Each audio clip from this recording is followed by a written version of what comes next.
TAVI എന്ന procedure ഇപ്പോൾ വളരെ ലളിതമായിരിക്കുകയാണ്. ഒരു 40 മുതൽ 45 മിനിറ്റ് വരെ മാത്രമേ ഈ പ്രൊസീജിയറിന് ഇപ്പോൾ ആവശ്യമായി വരാറുള്ളൂ. അനസ്തീഷ്യ വളരെ ലൈറ്റായിട്ടേ കൊടുക്കാറുള്ളൂ. പലപ്പോഴും ലോക്കൽ അനസ്തീഷ്യയും ചെറിയ മൈൽഡ് സെഡേഷനും മാത്രമേ രോഗികൾക്ക് ആവശ്യം വരാറുള്ളൂ.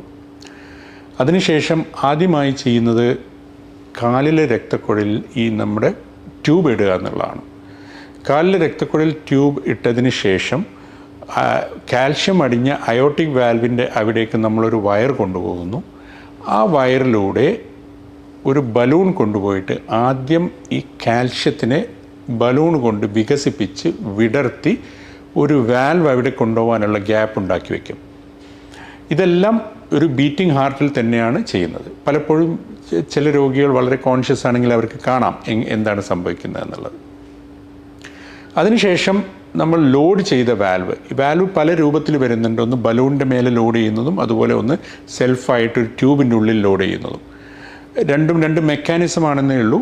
രണ്ടിൻ്റെയും പ്രവർത്തനം നിക്ഷേപിച്ചതിന് ശേഷമുള്ള പ്രവർത്തനം സെയിം ആയിരിക്കും. ഈ വാൽവിനെ നമ്മൾ ഇതിന് ഒരു ട്യൂബിലൂടെ അല്ലെങ്കിൽ ബലൂണിന് ചുറ്റും ലോഡ് ചെയ്തതിന് ശേഷം ഈ കാലിലെ രക്തക്കുഴലിലൂടെ നമ്മൾ ആദ്യം വെച്ച ട്യൂബിൻ്റെ ഉള്ളിലൂടെ കൊണ്ടുപോയി നേരത്തെ വികസിപ്പിച്ച് വെച്ച അയോട്ടിക് വാൽവിൻ്റെ അവിടെ പൊസിഷനിൽ നോക്കിയിട്ടാണ് നമ്മൾ ഇത് വിക്ഷേപിക്കുന്നത്.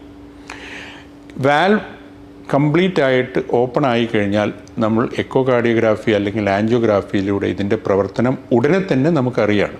അതായത് പുതിയ വാൽവ് വെച്ചതിന് ശേഷം പുതിയ വാൽവ് അടുത്ത സെക്കൻഡ് മുതൽ പുതിയ വാൽവിൻ്റെ ടിഷ്യൂ ആണ് വർക്ക് ചെയ്യുക. അപ്പോൾ നമുക്ക് അതിൻ്റെ ഉടനെ തന്നെ പ്രഷർ ഗ്രേഡിയൻറ്റ് കിട്ടി അയോട്ടിക് സ്റ്റെനോസ് പരിപൂർണമായിട്ട് മാറിയതായിട്ട് ഇമ്മീഡിയറ്റ്ലി തന്നെ ഓൺ ടേബിൾ നമുക്ക് മനസ്സിലാവും. പഴയ വാൽവിനെ ടാവിയിലൂടെ എടുത്തു മാറ്റുന്നില്ല. അതിനെ ആക്ച്വലി സൈഡിലേക്ക് വകഞ്ഞു മാറ്റിയിട്ട് പുതിയ വാൽവിൻ്റെ ടിഷ്യൂ കൊണ്ട് പ്രസ് ചെയ്ത് നിർത്തുകയാണ്.